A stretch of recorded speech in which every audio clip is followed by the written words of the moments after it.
गायत्री के अनुष्ठान के द्वारा गायत्री जी को प्रसन्न करके जो कन्या प्रकट की थी उनका नाम सावित्री जी हुआ था। बहुत ही तेजस्विनी राजकुमारी थी। जब वर वरण की बात आई तो उनके पिता ने आदेश किया कि तुम स्वयं घूमो मृत्युलोक में और जो तुम्हें वर पसंद आएगा उसके साथ ब्याह कर दे। इतना प्यार करते थे और वो गायत्री जी की कृपा से प्रकट हुई थी, इसलिए उनका नाम सावित्री। बड़ी तेजोमयी कांति, अद्भुत ज्ञान, मंत्री और विशाल सेना साथ राजकुमारी जन वर वरण के लिए। स्वयं तुम देखो, बहुत राजकुमारों को देखा, मन में ही नहीं आया। जंगल से गुजर रही थी, देखा एक लकड़हारा लकड़ी काट रहा है। दृष्टि गई, देखते ही लगाए मेरे प्राणपति। रुक गई। मंत्री से कहा आदर से इनको नीचे उतारो। वो तो क्या अपराध बन गया। सैनिक घेरे हुए हैं, राजमंत्री। हाथ जोड़कर राजकुमारी ने कहा मैं आपको पति रूप में वरण करती हूं। तो उनका आप नेत्र हैं आपके, आप देख पा रहे हैं मैं कौन हूं। लकड़ी काट के बेचता हूं और अपने माता पिता की सेवा करता हूं। मेरे पास रहने का ठिकाना नहीं, खाने का। और आपका राज वैभव का प्रभु, मैं राज वैभव को पति नहीं बना रही हूं, आपको पति रूप से वरण। मेरा मन मान गया है, मेरा मन राजी हो गया है आपको देख के। आपके सौंदर्य को, आपके गुण को, आपके घर को, आपके वैभव को देखकर मैं पति नहीं बना रही, मेरा मन मान गया है। आपके माता पिता कहाँ हैं? बोले जंगल में एक झोपड़ी में विराजमान है। ठीक, मंत्री से कहा ये स्वीकृत है मुझे। पूरी जानकारी ली, वापस लौट। जब वापस गए तो वहां बैठे हुए थे देवर्षि नारद जी। आओ बेटी। राजा ने कहा वर वरण किया? हां। मंत्री ने पूरी बात बताई। देवर्षि नारद जी ने कहा नहीं नहीं नहीं, गलत हो गया। तो बोले आप यही देख के तो कह रहे होंगे ना कि घर नहीं है, संपत्ति नहीं है, तुम राजकुमारी हो, कैसे निर्वाह होगा। ये सब मैं जान रही हूं, नहीं है उनके पास। बोले नहीं, एक बात और है, वो ज्यादा दिन जीवित नहीं रहेंगे। 1 वर्ष में उनकी मृत्यु का योग है, वो मर जाएंगे। बहुत है, ये देखो, निष्ठा देखो, बहुत है 1 वर्ष। अगर मैं एक दिन भी उनके नाम का सुहाग भरने को पा गई तो आज जीवन निर्वाह कर जाऊंगी उनके लिए। कैसा हमारा देश यति और सतियों का देश है। जैसे एक सन्यासी सर्वत्यागी, ऐसे साफ सुख की भावना केवल अपने पति में निहित करके भगवान को रिझा लिया। ये वो पातिव्रत धर्म है। अब सब भगत ही थोड़ी होते हैं, सब धर्म से ही थोड़ी चलते हैं। नारद जी बहुत प्रसन्न। उन्होंने कहा एक बार जिसका वरण कर लिया बस। जैसे मां भगवती पार्वती जी ने सप्त ऋषियों को जवाब दिया था, कोटि जन्म लग रगर हमारी, बरऊ शंभु न तरहो कुमारी। तुम एक बार की बात कहते हो, करोड़ों बार जन्म लूंगी और तपस्या करूंगी। वो वर के रूप में वरण करूंगी तो महादेव को ही वरण करूंगी। माना महादेव अवगुण भवन, विष्णु सकल गुण खाद। जेहि कर मन जेहि सम रमे, ते ते ही संत। मान गए आपकी बात, पर मेरा मन रम गया है शिव में। करोड़ बार जन्म लूंगी लेकिन महादेव को ही वरण करूं। ये सावित्री जी का ब्याह हुआ। पिता ने अपार वैभव, वही अकेले थे, बिल्कुल एक भी सुख नहीं लिया। नहीं, मेरे पतिदेव के ही सुख में सुखी रहूंगी। आपका कुछ भी दहेज, कोई भी एक वस्तु स्वीकार नहीं करूंगी। बहुत सत्यवान जी प्रसन्न हुए, उनका नाम सत्यवान। और कहा प्रिय, पता नहीं किस पुण्य और सौभाग्य से तुम्हारी जैसी हमें पत्नी मिली। वैसे मैं भी एक राजकुमार हूं, मेरे राज्य का अपहरण कर लिया गया वैरी राजाओं ने। मेरे माता पिता वयोवृद्ध थे, उनको लेकर मैं जंगल भाग आया हूं और वास कर रहा हूं। पर मैं तुम्हें कैसे, उनको ये पता नहीं कि मैं 1 वर्ष की आयु, लेकिन सावित्री जी को पता है, मैं तुम्हें कैसे सुख प्रदान कर सकूं। बोले भगवान, बस आपकी चरण सेवा करके आपको सुखी देखकर मैं परम सुखी रहूंगी। सुबह वो लकड़ी काटने के लिए चले, वो साथ चली, उनका नहीं, हमारे माता पिता की सेवा में रहो, जो आज्ञा। और वो जिस दिन से ब्याह हुआ था उस दिन से तिथि गिनना प्रारंभ कर दी। धीरे धीरे जब कुछ महीने व्यतीत हुए, उन्होंने अन्न छोड़ दिया। सत्यवान ने पूछा क्यों? बोले हमारी कुछ मन में ऐसी कामना है कि मैं नियम पूर्वक रहूं। कुछ समय व्यतीत हुआ, जल छोड़ दिया, वायु पी करके केवल मंत्र जाप करते हुए कि पति का शरीर छूटा, मैं अपना शरीर रखूंगी नहीं, छोड़ दूंगी। और जब वो तिथि आई, उनका आज भगवान मेरी इच्छा है कि आपके साथ में वन में चलूं। तो नहीं माता पिता, आज तक आज्ञा मानी, केवल 1 दिन, आज केवल, फिर जैसी आपकी आज्ञा होगी, पर आज आपकी आज्ञा उल्लंघन करूंगी और आपके साथ चलूं। उनको पता था आज आखिरी दिन है, सत्यवान को पता नहीं था। गए, चलो तुमने पहली इच्छा प्रकट की है, अभी तक कोई इच्छा ही नहीं प्रकट की थी, और वो भी इच्छा अपने पति के अंतिम दर्शन और वही प्राण त्यागना, निश्चय इनका यही था। लकड़ी काटने लगे। बोले सावित्री, ऐसा लग रहा है मेरा सर फट रहा। बोले भगवान नीचे आ जाइए, समझ गए, आप लेटिए। सर को अपनी गोद पे रखा, मंत्र चल रहा है, शांत, देखती कौन आता है और मेरे पति का स्पर्श करता है। ब्रह्मचारिणी पातिव्रत धर्म से युक्त गायत्री के अनुष्ठान से प्रकट हुई और मंत्र चल रहा है। यमदूतों की तो सामर्थ्य नहीं, साक्षात धर्मराज है, यमराज रूप में नहीं, धर्मराज के रूप में। उनके 2 रूप हैं। पापियों के लिए ये भयानक यम रूप, जो यमदूत पहुंचते हैं, महान दंड देते हैं, लेकिन जो धर्मात्मा पुरुष होते हैं, जिससे पाप और धर्म दोनों, फिर वो उनके लिए थोड़ी सुविधा होती है। और जो धर्मात्मा पुरुष होते हैं वह साक्षात धर्मराज पहुंचते हैं। लेकिन जहां भक्त होते हैं वहां भगवत पार्षद पहुंचते हैं, ऐसे नहीं।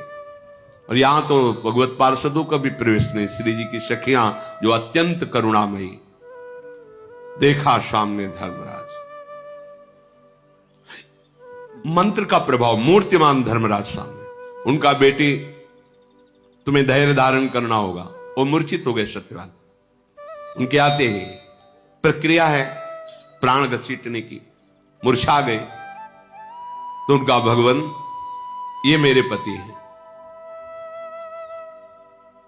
आप प्राण ले लो और देह की रक्षा करो, ऐसा कैसे हो सकता है? ये हमारे प्राण हैं। तो उनका समय तो पूरा हो गया, मैं तुम्हारे पति को सूक्ष्म शरीर में, यातना देह में लेकर अब जा रहा हूं। बोले आप अपना काम कीजिए और मैं अपने धर्म का निर्वाह करूंगी। खींचा सूक्ष्म प्राणों को, बंधन से बांधा, यमपाश से चल पड़े। सावित्री जी मंत्र बल से पीछे चल पड़ी। कंकन किंकिनी की झनकार तो पीछे मुड़ के, उनका बेटी, असंभव है, मृत्यु होने के बाद जीव को अपने कर्मों का फल भोगना ही पड़ता है, वो किसी का साथ निर्वाह नहीं कर सकता। तुम वापस चली जाओ। उनका आप अपने कर्तव्य का पालन करें, हम अपने कर्तव्य का पालन करते। आगे बढ़े, पीछे का तुम्हारे पति प्रेम को देख करके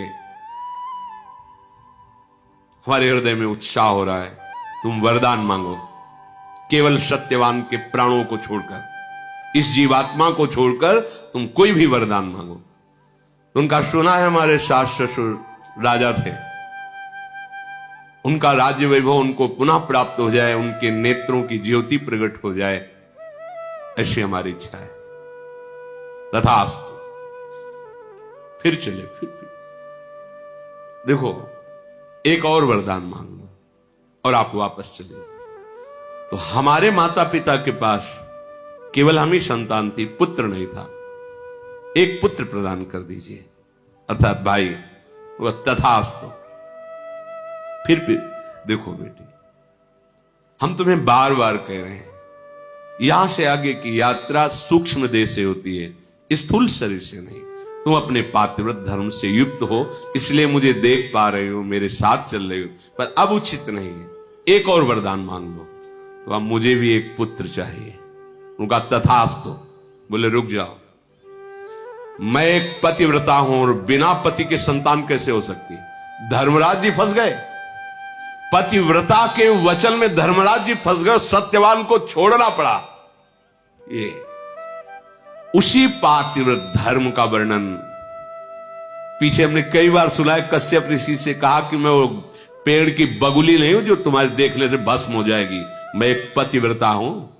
पातिव्रत धर्म तो श्री अनुसुईया जी जानकी जी को कह रही हैं, एक ही धर्म एक व्रत ने मां, काय बचन मन पति पद प्रेमा, जगपति व्रता चारि विधि अहि, वेद पुराण संत सब कहि, उत्तम के अस बस मन माही, सपने हूं आन पुरुष जग नाही, मध्यम पर पति देखई कैसे, भ्राता पिता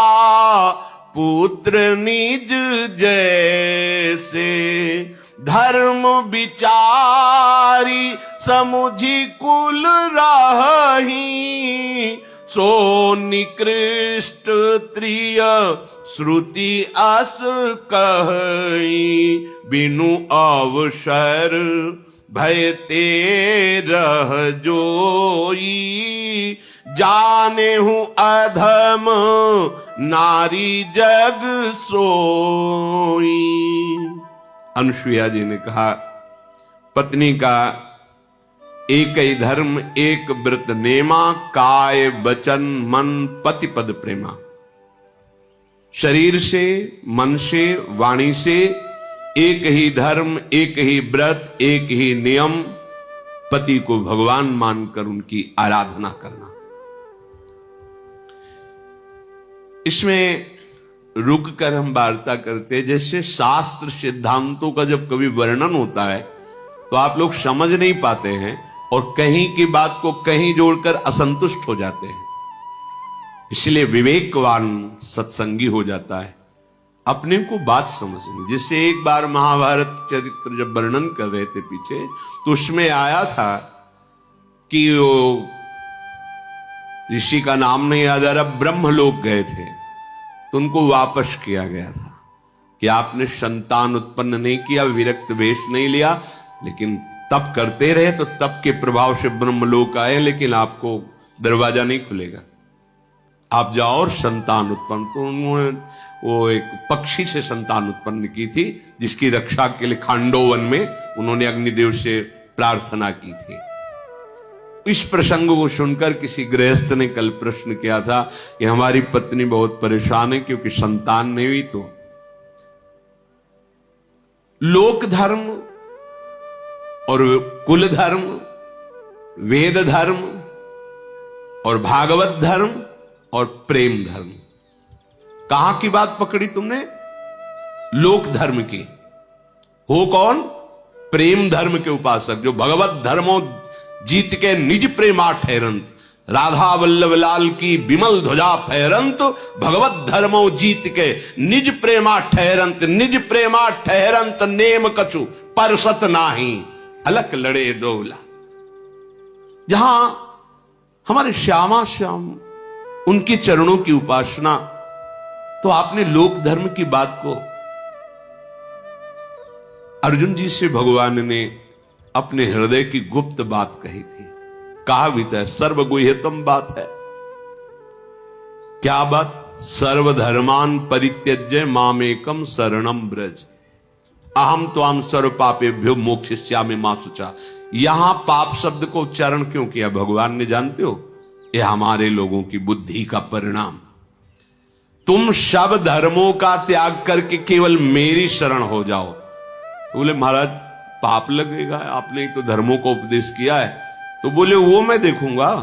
अहम माने मैं, त्वाम माने तुम्हारे सारे पापों को नष्ट करके तुम्हें परम पद मैं प्रदान करूंगा। भागवत में एकादश स्कंद में लिखा है, जो भगवान श्री कृष्ण की भक्ति से युक्त हैं उनको देव ऋण, मातृ ऋण, पितृ ऋण कोई भी उनके ऊपर ऋण नहीं रहता, वो ऋणों से मुक्त हो जाए। ये बात नहीं सुनने को मिली। अरे बहुत बढ़िया अवसर मिला है, प्रभु को अपना मान करके उनको रिझा लो।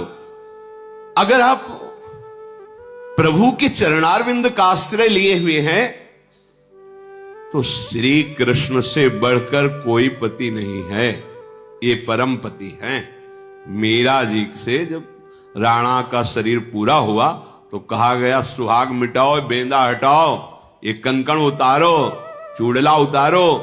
तो उन्होंने कहा नहीं नहीं, तुमने जिसे पति माना था वो मैंने माना ही नहीं। मेरे तो गिरधर गोपाल दूसरो न कोई, जाके सिर मोर मुकुट मेरो पति सोई। हमारा चूड़ला अमर, हमारा सुहाग अमर है। अगर आप वैष्णव हैं, भगवत अनुरागी हैं, प्रियालाल की शरण में हैं, लौकिक सिद्धांतों की जहां चर्चा हो रही हो वहां प्रणाम करके सुनना है, पर यह ध्यान रखना है कि हमें जाना कहां है। इस समय 12 बजे हैं, ये ट्रेन हावड़ा स्टेशन से यहां आई है, छूट करके लखनऊ जा रही। सुन के तुम उसमें चढ़ जाओगे क्या? तुम्हें पता नहीं तुम कहां किस स्टेशन में जाना है, कौन सी ट्रेन में बैठ, बोले वो आवाज दी ना उस ट्रेन में बैठ गए तो पागल माने जाओगे कि नहीं माने जाओगे? भैया ये स्टेशन है जहां बैठे हो, सत्संग स्टेशन।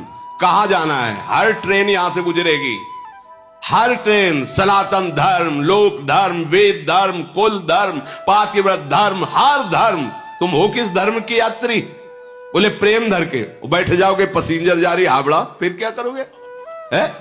अरे इतना तो ज्ञान रखो, तुम्हारी टिकट कहां की है?